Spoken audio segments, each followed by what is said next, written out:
오늘 시편 59편 강해인데요. 큰 그림을 알아야 됩니다. 오늘 시편에 나타난 그림은 개입니다. 개. 으르렁거리는 개, 먹을 걸 찾아다니는 개죠. 여기 개와 사람이 비교가 됩니다. 개는 어떻게 합니까?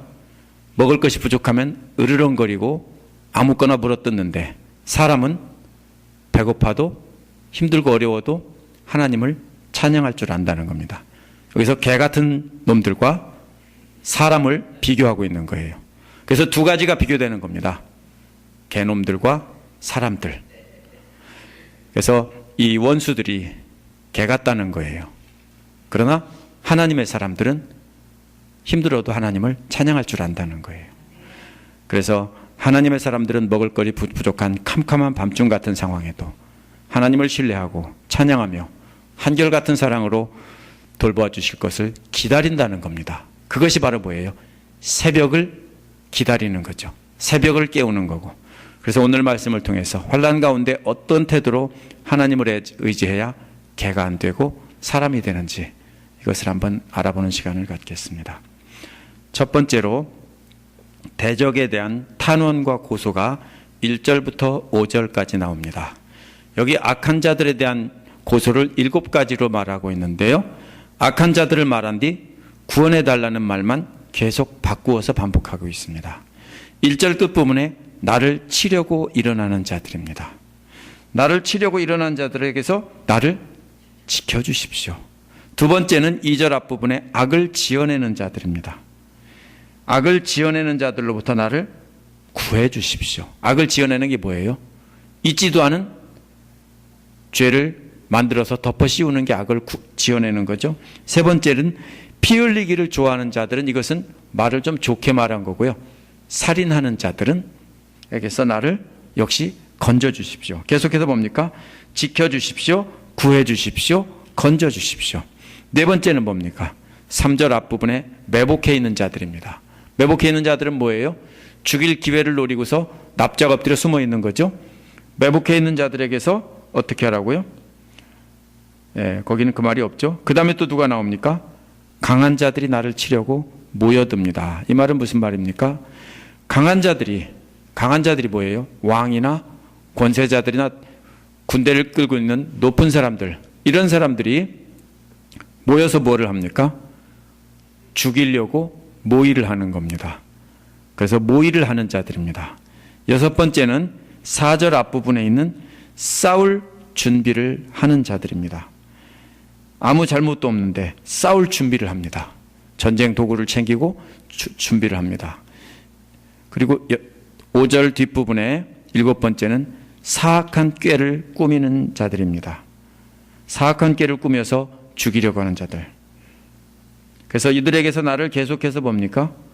도와주시고 건져주시고 보살펴주시고, 계속 똑같은 말입니다.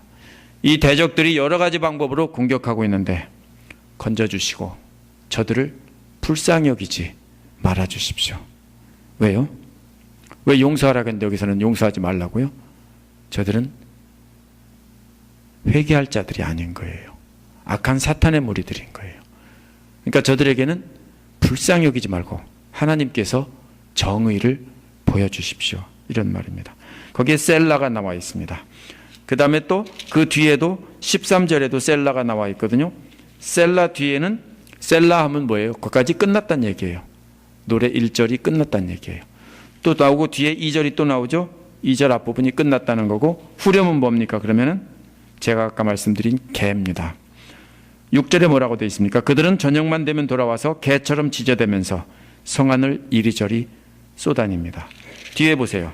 14절에도 그들은 저녁만 되면 돌아와서 개처럼 짖어대면서 성안을 이리저리 쏘다닙니다. 이것이 후렴처럼 되어 있는 거예요.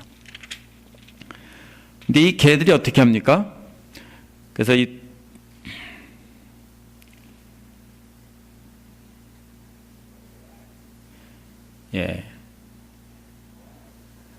자, 그런데 이 시편 기자는요, 뭐라고 했는가 잘 보세요. 만군의 하나님 5절을 보세요. 모든 나라를 차별 없이 심판하십시오 하면은 대적들이 누굽니까? 나라 안에도 있지만 주변 나라들에게도 있다는 겁니다.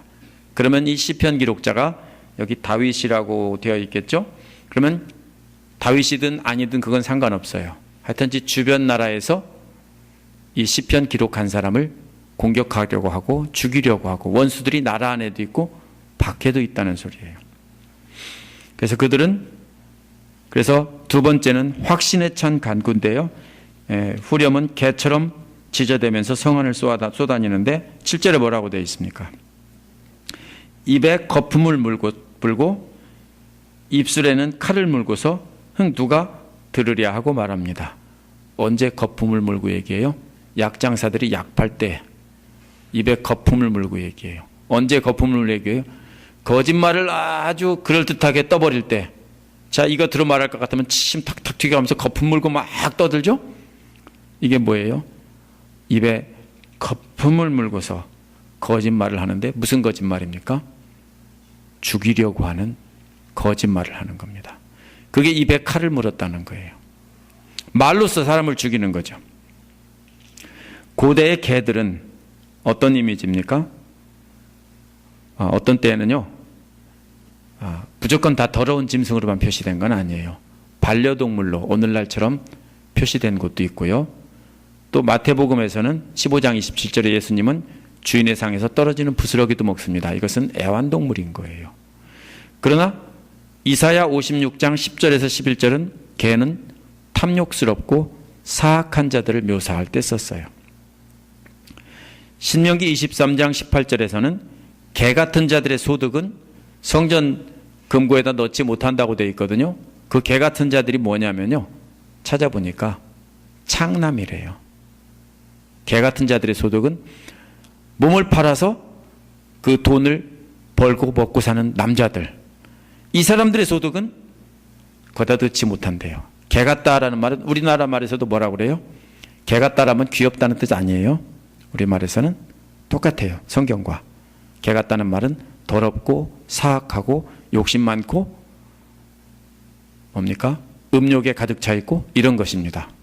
남을 물어뜯고 시기하고 이런 것이 개예요. 그래서 이 개가 입술에 칼을 물고 누가 들으랴. 참 똑똑한 개죠. 이 개들은 입술에 칼을 물고 흥 하고서 누가 들으랴. 뭐예요? 거짓말을 하고 남을 죽이는 뭡니까? 욕을 해대는데도 듣는 사람이 없다는 거예요. 무슨 소리예요? 하나님을 두려워하지 않는다는 거예요. 왜? 자기들끼리만 있는데 누가 들으랴? 우리가 지어낸 거짓말인 줄 누가 알으랴? 하나님을 두려워하지 않고 사람들을 말로 함부로 해친다는 뜻입니다. 이게 개 같은 사람들입니다. 근데 8절에서 뭡니까? 흥 하고서 비웃었는데 8절에서는 누가 비웃습니까? 이번에는 거꾸로 주님께서 그들을 보시고 비웃으시며 뭇 민족들을 조롱할 것이다. 자, 개 같은 사람들이 흥 누가 들으려 하고 비웃었는데 이번엔 주님이 흥 다 들었다 이렇게 말하신다는 겁니다. 그래서 주님께서 그들을 보고 비웃으시며 너희들은 내가 없는 줄 아니 하면서 다 안다라는 겁니다. 그러면서 하나님께서 거꾸로 조롱하신다는 겁니다. 저들의 모략을 다 하신다는 거예요. 웃기지 마라. 그래서 시편 기자는 9절에서 뭐라고 합니까? 나의 힘이라고 합니다. 개역에서는 나의 힘이라는 말이 뒤에가 있는데요. 원어에서는 세번역처럼 나의 힘이 앞에 있어요. 나의 힘. 또 하나는 뭡니까? 나의 요새. 힘은 뭐예요? 공격하는 수단입니다. 적을. 요새는 뭐예요? 지키는 수단이에요. 그럼 하나님은 뭐예요? 나의 대적을 공격해서 멸하시고 반대로 내가 공격을 받을 때는 나를 지켜주시는 요새가 되신다는 거예요. 그렇기 때문에 누구만 바라본다고요? 주님만 바라봅니다. 주인만 바라보면 되죠. 개도 주인만 바라보면 돼요. 그래야 먹을 것이 떨어져요. 그런데 주인을 바라보지 않고 딴 데를 쳐다보는 개는 안 되죠. 하나님을 믿고 하나님의 자녀라고 하는 사람들은 하나님만 바라보는 거예요. 누가 다른 사람이 도와줄까? 다른 사람이 나를 살려줄까? 그게 아니고 주님은 나의 힘이고 주님이 나를 지켜주는 방패입니다 하고, 그러므로 주님만 바라보고 있으면 나는 어떤 대적의 공격에서도 주님께서 지켜주실 것이고, 대적이 악한 짓을 할 때는 하나님께서 저들을 공격해서 나를 공격하지 못하도록 해줄 것입니다. 그렇기에 나는 주님만 바라봅니다. 10절에서 또 뭐라고 합니까? 그 주님이 어떤 분이에요? 한결같은 사랑. 시편에 수도 없이 나온 구약 성경 전체에서 하나님을 묘사할 때 쓰는 한결같은 사랑입니다. 뭐가 한결같은 사랑입니까? 세상 사람들은 어때요? 내가 잘할 때는 사랑해주고 잘못할 때는 화를 내거나 토라져서 말도 않는 그런 사람이 아니라는 거예요. 세상 사람들은 그렇죠. 내가 잘하면 간쓸게 다 빼줄 것처럼 하다가 나에게 조금만 서운한 일 하면 돌아서서 말도 안 하는 게 누구나 사람이에요. 그런데 하나님은 한결같은 사랑이라고요. 이 말은 무슨 말이냐면요, 내가 잘하는 것과 못하는 것과는 상관없이 항상 용서하시고 인내하시면서 항상 사랑으로 돌보아 주신다는 거예요. 사람들이 왜 사람들 때문에 스트레스 받냐면요, 자기한테만 잘해주기를 바라는데 한결같은 사랑을 달라고 하는데 그런 사람이 아무도 없는 거예요. 아무도 없어요. 사람한테서 그런 사랑을 바라면 뭡니까? 아직 뭘 잘 모르는 거예요. 그런 사람은 지구상에 아무도 없어요. 아무리 천사 같은 남편, 아무리 천사 같은 아내도 그런 사람은 없어요. 사람은 절대로 한결같은 사랑을 할 수가 없어요. 그러나 하나님은 한결같은 사랑을 주시는 분이라고요. 하나님이 만약에 한결같은 사랑이 없다면 내가 잘했을 때는 하나님 도와주세요 할 수 있지만 내가 좀 잘못했으면 염치 없이 어떻게 도와달라고 그래요? 그렇잖아요. 우리도 남한테 나 돈 100원만 꿔줘 한데 떼먹을까 봐 없어 해놓고서는 내가 200원이 필요할 때 나 200원만 꿔줄래? 못하잖아요. 그러면 그때 어떻게 해요? 염치 없어서 못해하고 안 해요. 그렇죠? 이게 사람이에요. 근데 하나님한테는 어때요? 전번에 100원 꿔가고 떼먹었는데 그 다음에 또 꿔주세요 해도 또 주신다고요. 그게 하나님이에요. 그게 하나님의 한결같은 사랑이라고요. 우리가 잘하고 잘못한 것에서는 아무 상관없이 하나님은 약속하셨으므로 그냥 계속 사랑해 주신다고요. 시편 기록자는 그 사랑을 바라는 겁니다. 자기가 잘했다고 자기를 도와달라는 게 아니고 자기는 잘한 게 아무것도 없지만 자기가 하나님을 바라보고 하나님이 나의 힘이라고 하나님이 나의 방패라는 걸 믿고 하나님을 따르니까, 그러니까 무조건 한결같은 사랑을 베풀어 달라는 것입니다. 그래서 이러한 하나님이 나를 영접하러 오신다 하고 했습니다. 영접한다는 게 뭐예요? 만나러 오신다고요. 이런 하나님이 나를 만나러 오셔서 그래서 내 원수가 망하는 꼴을 나에게 보여주신다고요. 하나님이 나를 만나러 와서 내 옆에 딱 서서 자, 너 봐라. 내 죄 망하게 하는 거 하고서 몽땅 망하게 하신다고요. 잘 봤지? 깨소금 마시지? 이렇게 하신다고요. 하나님이 이렇게 나와 함께 하시고 나에게 사랑을 베푸신다고요. 조건이 뭐예요? 잘해서요? 아니요. 아무것도 없어요. 이 사람이 잘한 거는 뭐예요? 하나님이 나의 힘이시고 하나님이 나의 방패라는 것을 믿고 의지한 것밖에 없어요. 잘한 거 없어요. 11절에서 13절은 대적들을 심판해 달라는 기도입니다. 그러나 여기 재밌는 말이 있는데 내 백성들이 잊을까 두려우니 대적들을 완전히 죽이지는 말아주세요. 조금만 남겨주세요. 왜요? 이스라엘 백성들은 대적들이 공격해 올 때는 살려달라고 기도했지만 대적들이 사라지고 편안해지면 우상 숭배하고 하나님을 찾지 않았어요. 그래서 시편 기자는 남겨달라는 거예요. 대적들을 남겨서 가끔 괴롭혀달라는 거예요. 그러나 죽을 만큼 괴롭히지는 못하게 조금 힘을 약하게 해서 남겨달라는 거예요. 그러면은 하나님을 잊을 때마다 저들이 나타나서 다시 또 괴롭히면 그때마다 하나님을 찾고 부르짖어서 하나님이 구원해 주신 것을 기억할 게 아니냐는 거예요. 그래서 완전히 멸하지 말고 조금씩 남겨주셔서 하나님께서 그들을 멸해 주셨고 하나님께서 구원하신다는 것을 잊지 않게 해달라는 거예요. 이런 기도 할 수 있어요? 참 어렵죠. 하나님 싹 쓸어주세요 하고 싶은데 이 사람은 아니 조금만 남겨주세요. 왜요? 잊어버릴까? 하나님 은혜를 잊어버릴까 봐요. 그 다음에는 뭐라고 부르고 있습니까? 우리의 방패이신 주님 그랬죠? 우리의 방패이신 주님. 그들을 흔드시고, 이게요 흩으시고가 맞아요. 흔든다는 게 뭐예요? 왜 흔든다고 했냐면요, 원래 예를 들면 로마 군대가 쳐들어올 때 어떻게 하냐면요, 100명씩 진을 짜가지고 가로 10명, 예를 들면 세로 10명 이렇게 해서 100명으로 진을 짜서 모두가 방패와 창을 들고 앞을 막고 그냥 나갑니다. 그렇게 모여있으면 아무도 공격 못해요. 공격해봤자 뭡니까?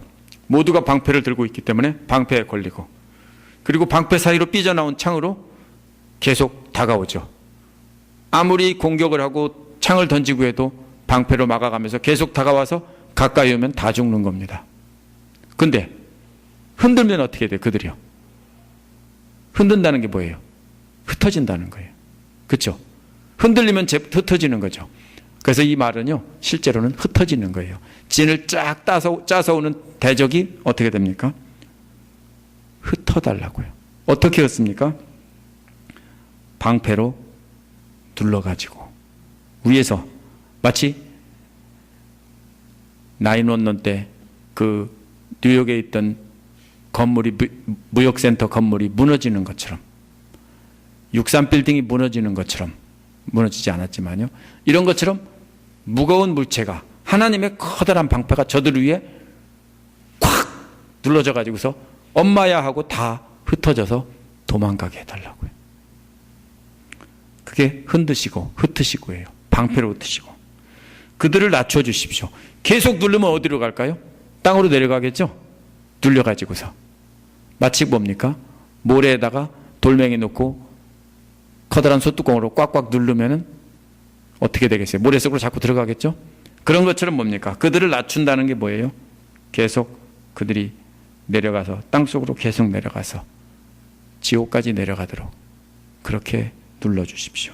이런 소리입니다. 이제 12절은 대적들이 그들 자신의 오만함이 덫이 돼서 스스로 사로잡히게 해달라는 것입니다. 왜냐하면 그들은 말로 죄를 범하는 사람들이기 때문입니다.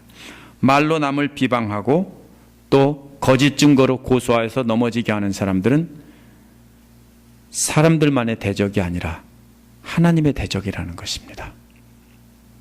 하나님은 공의의 하나님이고 하나님을 의지하는 의로운 자들의 편이 되셔서 심판하시는 분입니다. 그러니까 우리가 잘못 알면 안 돼요. 착하게 살면 하나님이 기뻐하시고, 아니에요. 하나님을 인정하지 않고 착하게 사는 사람은 아무리 착해도 소용없어요. 그게 아니라 의지하는 사람이에요. 왜 내 새끼예요? 미워도 그래도 대들다가도 그래도 가끔은 엄마하고 품으로 들어오니까 내 새끼인 거예요. 그렇죠? 그게 내 새끼인 거예요. 우리가 착해서 하나님 새끼가 아니에요. 우리가 하나님을 믿고 의지하기 때문에 우리가 착해서가 아니고 그래서 내 새끼인 거예요. 집사님들도 새끼들이 항상 착해요? 착해서 내 새끼예요? 아니에요. 티네이저 때 속새기고 그러잖아요. 다 그래요. 속 안 새기는 애들이 어디 있어요? 좀 일찍이냐 늦게냐 뿐이지. 다 속새겨요. 그럼 내 새끼 아니에요? 아니에요. 내 새끼예요. 그래도 내 새끼예요. 왜요? 그래도 나중에 엄마라고 부르고 품에 들어오니까 내 새끼인 거예요. 이것처럼 우리가 잘해서 하나님의 자녀가 아니라 하나님을 의지하는 자들, 그런 사람의 편이 되어 주셔서 심판해 주신다는 거예요. 근데 가장 나쁜 게 뭐예요? 말로 남을 비방하는 거예요. 안 할 것 같죠? 우리도 모르게 입을 열어서 비방할 때가 참 많아요. 그렇죠? 남을 헐뜯고 비방하는 그런 것은 하지 말아야 된다는 거예요. 그게 바로 뭐예요? 그래서요? 그래서 개라고 비유한 거예요. 개가 자꾸 물잖아요. 그래서 개라고 비유한 거예요. 그러니까 우리는 개 같은 사람이 되면 안 된다고요. 오늘 말씀에서 계속 개예요. 그러니까 13절에서는 대적들을 완전히 멸해달라고 간구합니다. 모순인 것 같지만 이제 완전히 멸해달라고 합니다. 왜요? 아까는 남겨달라고 했는데 이제 마지막 때가 되면은 완전히 멸해야 되죠. 오늘날도 사탄의 세력을 남겨둔 이유는 우리가 뭡니까? 계속 하나님이 살아계신다는 것을 생각나게 하기 위해서예요. 근데 마지막 예수 그리스도 오실 때는 어떻게 합니까? 완전히 멸하시는 거죠. 그때는 완전히 멸해달라는 거예요. 그래서 하나님께서 야곱을 다스리고 계심을 땅 끝에 알려지게 해달라 이렇게 말했는데, 야곱이 누굽니까? 이스라엘 조상의 한 사람인 그 야곱이 아니라 이스라엘이라는 나라를 가리켜서 야곱이라고 이렇게 말한 겁니다. 하나님의 백성이라는 뜻입니다. 하나님의 백성과 함께 계시면서 다스리고 계신다는 것을 온 세상 사람들이 알게 해달라는 겁니다. 오늘날 야곱이란 혈통의 이스라엘이 아니라 하나님을 믿는 사람입니다. 그럼 오늘날 유대인들은 혈통의 유대인, 아브라함의 자손일까요? 미국에 있는 주이시라는 사람들 대부분이 아브라함의 자손이 아닙니다. 아세요? 대부분이 아르메니아나 저쪽 동부 유럽 이런 쪽에서 온 사람들이에요. 아무 상관없는 사람들이에요. 그 사람들이 뭐예요? 나라 전체가 종교를 바꾼 거예요. 뭘로요? 우리가 유대교를 믿고 하나님을 믿고 살겠다 이렇게 바꿔서 유대교 율법을 외우고 율법을 배우고 한 거예요. 그럼 옛날에는요? 다윗 시대는 다 아브라함의 자손만 이스라엘이었어요? 아니에요. 우리가 착각해요. 수많은 사람들이 있었어요. 해족속도 있고 뭐 많이 있다겠죠? 다 있었어요. 근데 뭐예요?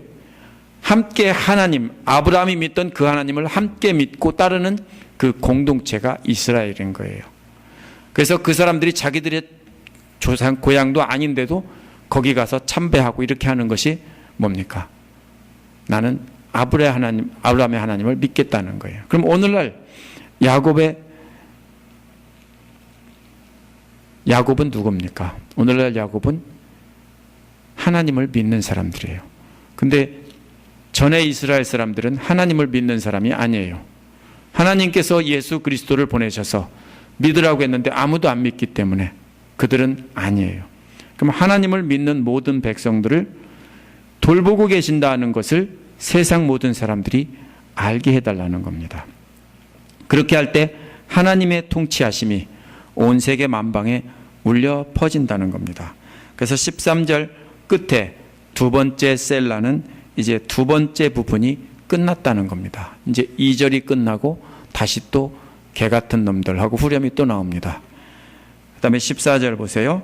다 같이 읽어보세요. 그들은 저녁만 되면 돌아와서 개처럼 짖어대면서 성안을 이리저리 쏘다닙니다.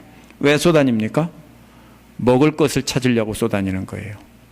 뭘 물어뜯을까 찾는데 물어뜯을 사람이 없는 거예요. 그래서 15절에서 뭐라고 했습니까? 15절에서 먹을 것을 찾아서 돌아다니다가 배를 채우지 못하면 밤새도록 으르렁거립니다. 실제 계획이가 아니에요. 사람들이겠죠. 앞에서는 뭐라고 했어요? 입에 칼을 물고 흥 하며 비웃는다고 했는데 하나님을 비웃으면서 흥 누가 들으랴 이건 하나님도 몰라 이러면서 비방을 했다고 했는데 여기서는 말로만 공격하는 것이 아니라 굶주린 개가 물어뜯듯 다른 사람들을 해친다는 겁니다.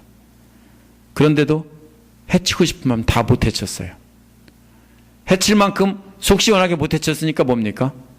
그래서 배고파서 계속 으르렁댄다고요. 으르렁거리면서 잡아먹으려는 태도를 말하는 겁니다. 굶주린 개가 달려들듯이. 사실 개들은 먹이가 부족하면 으르렁거린다기보다는 낑낑거리죠. 낑낑거립니다. 으르렁거리는 소리나 낑낑거리는 소리나 시편 기자한테는 다 똑같이 개 같은 놈들이 배고파서 낑낑거리는구나 이렇게 말하고 있는 겁니다. 그런데 16절에서 나는 개가 아니다는 거예요. 16절에서 나는 개가 아니고 사람이기 때문에 그러나 나는 나의 힘 되신 주님을 찬양하렵니다. 배고픈 건 개 같은 놈들이나 나나 똑같아요. 무슨 말씀인지 아세요? 개 같은 놈들이나 나나 똑같이 배고파요. 똑같이 어려움 속에 있고 환난 가운데 있고 원수가 눈앞에 있어요. 죽이고 싶어요. 물어뜯고 싶어요. 그런데 개 같은 놈들은 으르렁거리고 낑낑거려요. 하나님을 찬양하는 게 아니고. 그런데 사람은, 하나님의 사람들은 배가 고프고 원수들이 나를 물어뜯는 상황에서도 하나님을 찬양하겠다. 이게 바로 사람이란 얘기예요. 그래서 보면은 그렇게 대조하고 있는 겁니다. 시편 기자도 말할 수 없는 곤경 가운데 있어요. 그러나 하나님이 나의 힘이 돼 주실 것을 믿고 찬양한다는 거예요. 아침마다 한결같은 사랑을 노래하렵니다. 이렇게 나왔습니다. 한결같은 사랑으로 기쁨으로 소리 높여 찬양하겠다고 했는데 앞에 나온 찬양이라는 말은 노래한다는 건데요. 뒤에 나온 찬양이라는 것은 목청을 높여서 큰 소리로 기쁨에 차서 부른다는 거예요.